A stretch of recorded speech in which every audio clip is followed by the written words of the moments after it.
Freedom to assemble peacefully and without arms, कि कहीं पर भी सभी नागरिकों को शांतिपूर्वक इकट्ठा होने की स्वतंत्रता है।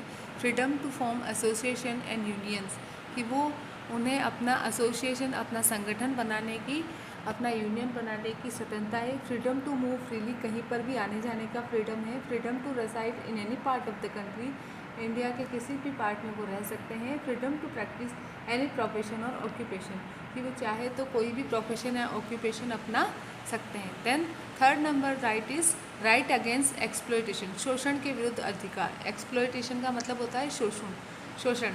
It prohibits all forms of force labour, कि इसमें जितने भी फोर्सफुली जो लेबर करवाए जाते हैं, जैसे कि बेगार, उसकी मनाही है, उसको उस पर रेस्ट्रिक्शन लगाया गया है। इट प्रिवेंट चाइल्ड लेबर, कि बाल श्रम से जो बच्चे अंडर 14 ईयर्स ऑफ एज होते हैं उन्हें चाइल्ड लेबर से बचाने के लिए एक्ट ये राइट है।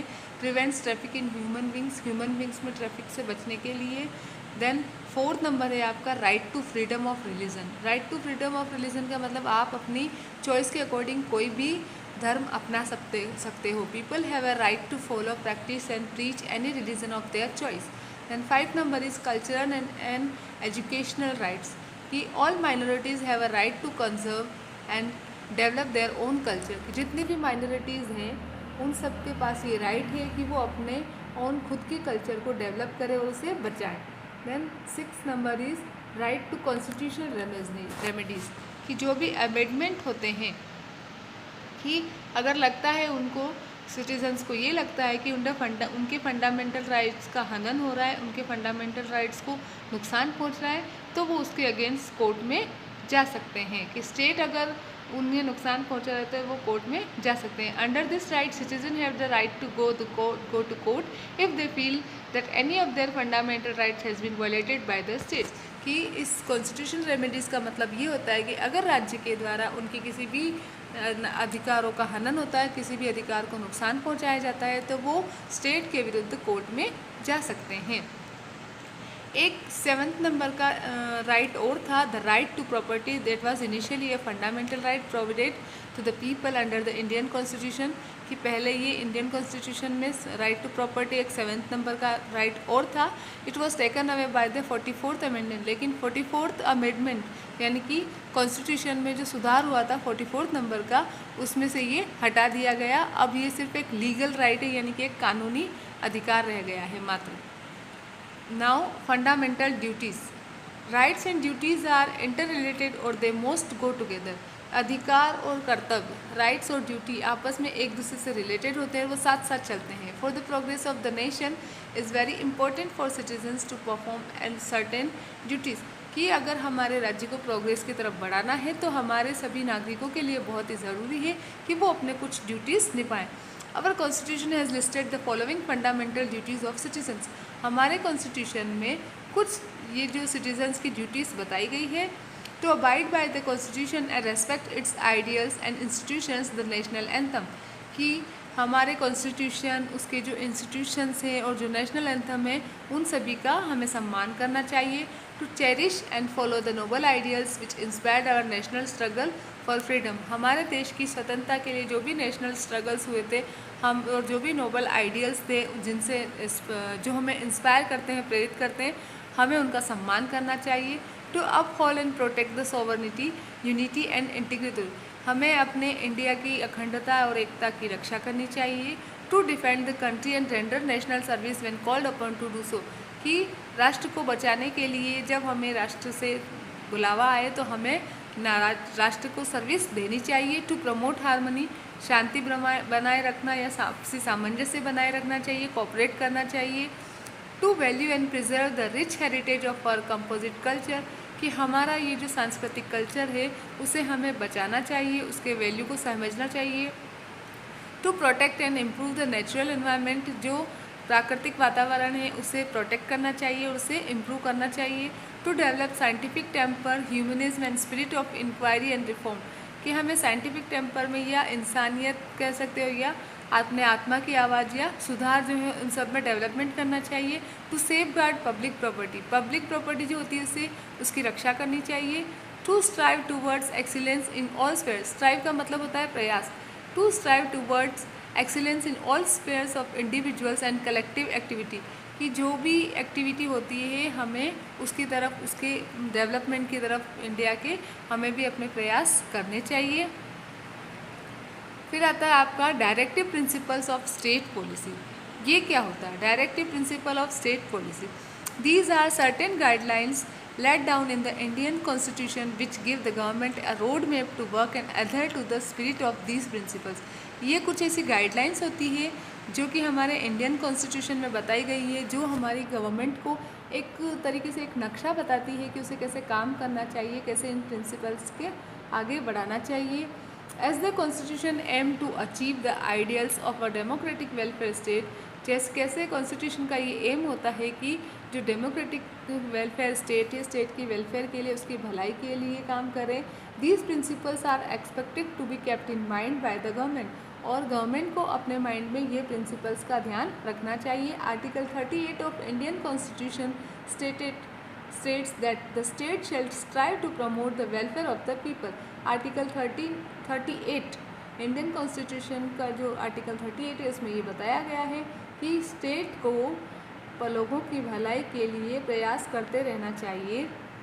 The directive principles lay down that the state shall direct its policy in such a way that equal opportunity is given to all man and women in acquiring educate means of livelihood.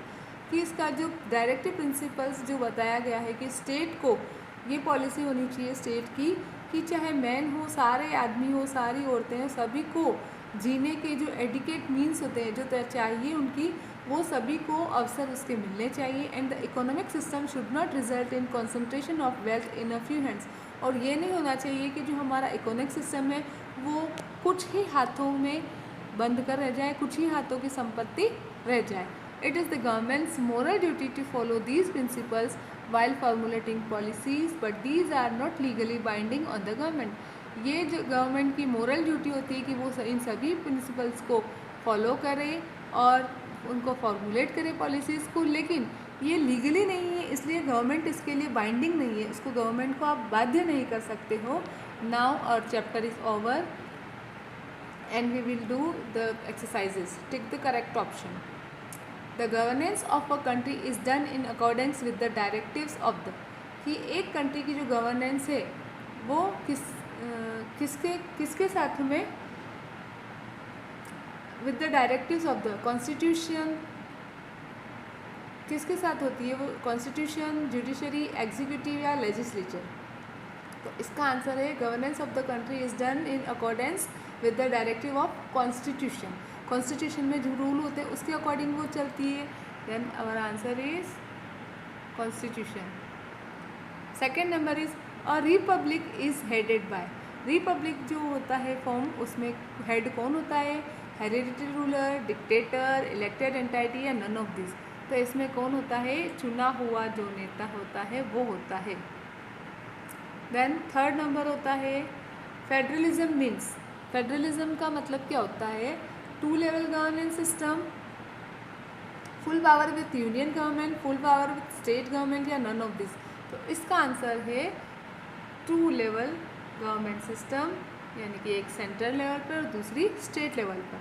This is not a fundamental right, ये fundamental right नहीं है। कौन सा, right to property, क्योंकि ये legal right है।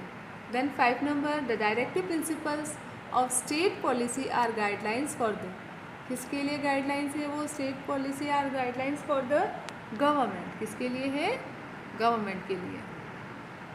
Then fill in the blanks, इसके answers हम आपको अलग से फ़ोटो भेज देंगे।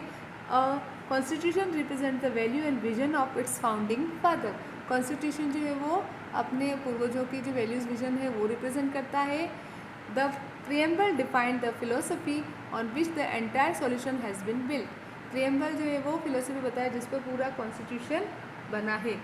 इन a union state all religions were treated equally and the state has no religion of its own। Fourth number है law and order is included in the state list। the dash is responsible for implementing the laws। Executive, इसका answer है आपका executive. अब हम match the columns करेंगे। First है the constitution. तो constitution क्या है, body of rules, law for citizen and government. Constituents assembly, constituent assembly में क्या होता है आपका, कौन थे, इसके हेड थे doctor Rajendra Prasad.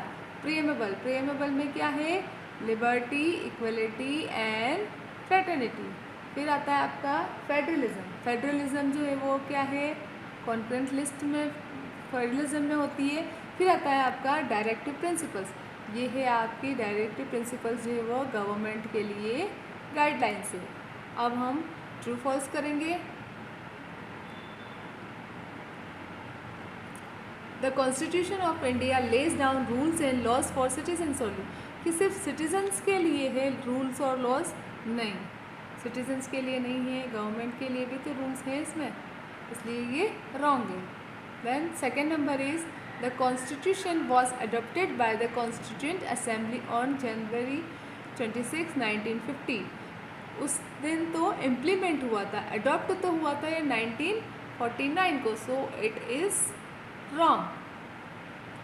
Third number है आपका the preamble to the constitution hold the basic philosophy on which the entire constitution stand, कि प्रेम्बल वो है फिलोसफी है जिस पर पूरा का पूरा जो कॉन्स्टिट्यूशन है वो है, इट इज़ राइट।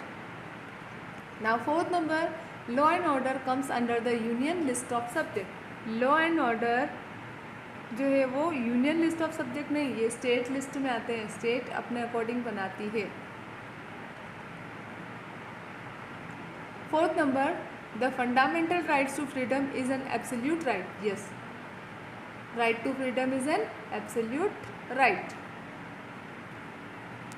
यहाँ पर आपके जो ऑप्शंस वाले क्वेश्चंस हैं वो ओवर होते हैं, क्वेश्चन आंसर्स हम आपको अलग से पिक भेज देंगे, उसके लिए हम आपको अलग से पिक भेज देंगे। Thank you.